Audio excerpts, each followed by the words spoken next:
नमस्कार, प्रज्ञास कॉर्नरमध्ये आपल्या सगळ्यांचं स्वागत. आज आपण श्रीखंडाचे 2 प्रकार बनवणार आहोत.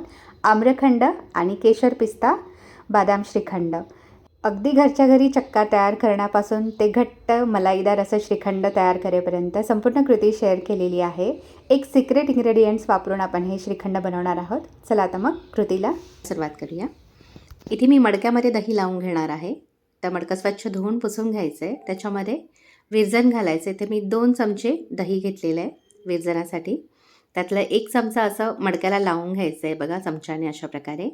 आता याच्यामध्ये मी ती अर्धा लिटर फुल क्रीम दूध घेतलेलं आहे. दूध आधी उकळवून घेतलं आणि हलकंसं थंड करून घेतलेलं आहे. हाताला चटका बसणार नाही इतपत थंड केलेलं आहे. आता ते याच्यामध्ये घालून घ्यायचं आहे आणि उरलेलं जे विरजण आहे 1 चमचा ते घालून घ्यायचं आहे. याच्यामध्ये मिक्स करायचं आहे.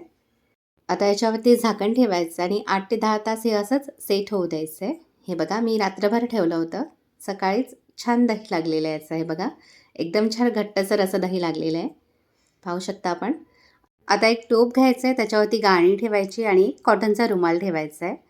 त्याच्यामध्ये हे घट्टसर दही काढून घ्यायचं आहे.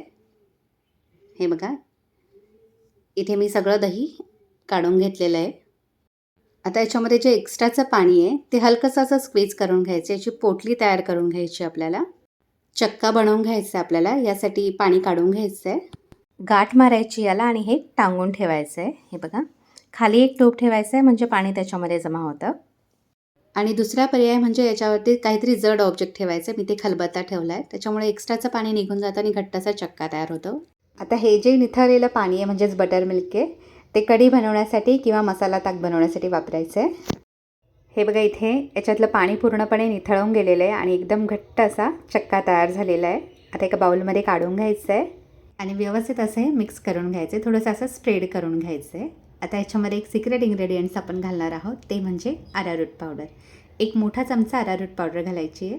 त्यामुळे श्रीखंड छान घट्ट असं होतं. साखर घालायची आहे 1 कप. मी इथे मिक्सरवरती साखर वाटून घेतलेली आहे ती घालून घेते. 1 कप प्रमाण पुरेसं होतं एवढ्या प्रमाणासाठी. मिक्स करून घ्यायचं आहे. अरारूट पावडर घातली का साखरेमुळे श्रीखंड थोडंसं पातळ होतं साखर घातल्यामुळे. तर अरारूट पावडर घातल्यामुळे श्रीखंडाला पाणी सुटत नाही आणि छान घट्टसर होतं. आता याच्यामध्ये 2 चमचे दुधावरची साय घालायची आहे. घट्टसर अशी जी साय असते ती थोडीशी फेटून घालायची आहे. फ्रेश साय घातली का श्रीखंड अजिबात आंबट लागत नाही. टेस्ट बॅलन्स व्हायला मदत होते त्याच्यामुळे. व्यवस्थित मिक्स करून घ्यायचं आहे. आता याच्यामध्ये केशर भिजवलेलं दूध घालायचं आहे. रंग छान येतो आणि फ्लेवरही छान येतो श्रीखंडाला.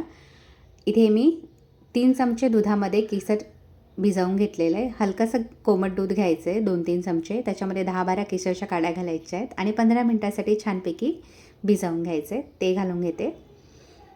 व्यवस्थित मिक्स करून घ्यायचं आहे.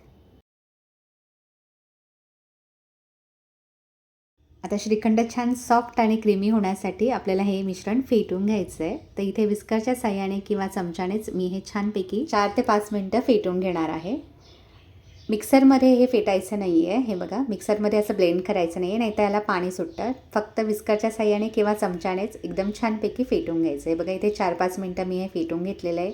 एकदम छान क्रीमी आणि सॉफ्ट झालेलं आहे. इथे आपला श्रीखंडाचा बेस तयार झालेला आहे. ह्या बेसपासून आपण वेगवेगळ्या फ्लेवरचे श्रीखंड तयार करू शकतो, जसं रोज फ्लेवर, स्ट्रॉबेरी.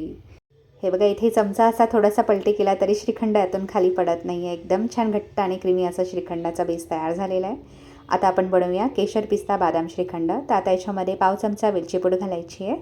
छान बारीक कापलेले पिस्ता आणि बदामाचे काप घालून घेतलेले आहेत. आपल्या आवडीनुसार घालायचे आहेत. थोडेसे जास्तच घालायचे आहेत म्हणजे टेस्ट छान लागते अजून. मिक्स करून घ्यायचं आहे. आता हे एका सर्विंग बाउलमध्ये काढायचं आहे आणि फ्रीजमध्ये ठेवायचं आहे. जवळजवळ 1-2 तास फ्रीजमध्ये छानपैकी ठेवायचं आहे. छान थंडगार असे श्रीखंड गरमागरम पुरीबरोबर सर्व करायचे आहे. बघा वरनं थोडेसे पिस्ता आणि बदामाचे काप घालायचे, थोडे केसरचे धागे घालायचे आहेत आणि गार्निश करायचं आहे. तर नक्की ह्या पद्धतीने बदाम पिस्ता श्रीखंड करून पहा आणि मला कमेंट बॉक्समध्ये आपले रिप्लाय नक्की कळवा. आता आपण बनवूया आम्रखंड. आता आम्रखंड बनवतो तर आंब्याचा पल्प घालायचा. इथे मी एक मीडियम साईजचा हापूस आंबा घेतलेला आहे. आंबा कापायचा आहे बघा अशा प्रकारे. त्याचे क्यूब्स करायचे आहेत आणि मिक्सरच्या भांड्यामध्ये घालून घ्यायचे आहेत. आपण याची प्युरी करून घेणार आहोत. इथे मी एक मीडियम साईजचा हापूस आंबा घेतलेला आहे. हे बघा सगळे क्यूब्स मी या प्रकारे काढून घेतले. आता मिक्सरमध्ये छानपैकी वाटून घ्यायची, याची प्युरी करून घ्यायची आहे. हे बघा. आणि आता जे आपण श्रीखंडाचा बेस तयार केला होता त्याच्यामध्ये हे आंब्याचा पल्प घालायचा आहे, मिक्स करून घ्यायचं आहे.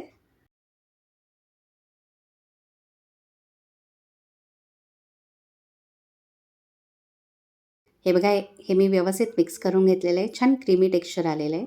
आता याच्यामध्ये पिस्ताचे थोडेसे काप घालायचे आहेत, मिक्स करायचं आहे. इथे आपलं मस्त क्रीमी आम्रखंड तयार झालेलं आहे. हे बघा, खूप जास्त पातळही नाही आणि खूप घट्टही नाही. फ्रीजमध्ये ठेवल्यानंतर हे अजून घट्ट होतं. छान क्रीमी टेक्स्चर आलेलं आहे याला. आता थोडीशी जायफळ पूड घालायची याच्यामध्ये, अगदी थोडीशी घातलेली आहे मी, 3-4 चिमूटभर. मिक्स करायचे आणि सर्विंग बाउलमध्ये काढून घ्यायचं आहे आणि थोडा वेळ फ्रीजमध्ये ठेवायचं आहे. 1-2-3 तास, त्यानंतर सर्व करायचं आहे. थोडेसे पिस्ताचे काप घालायचे आहेत वरनं, आंब्याच्या थोड्याशा फोडी घालायच्या आहेत आणि गार्निश करायचं आहे आणि मस्त थंडगार श्रीखंड गरमागरम पुरीबरोबर सर्व करायचं. तर ह्या गुढीपाडव्याला नक्की ह्या पद्धतीने आम्रखंड करून पहा आणि मला कमेंट बॉक्समध्ये आपले रिप्लाय नक्की कळवा. व्हिडिओ आवडला तर चॅनलला लाईक, शेअर आणि सबस्क्राईब करा.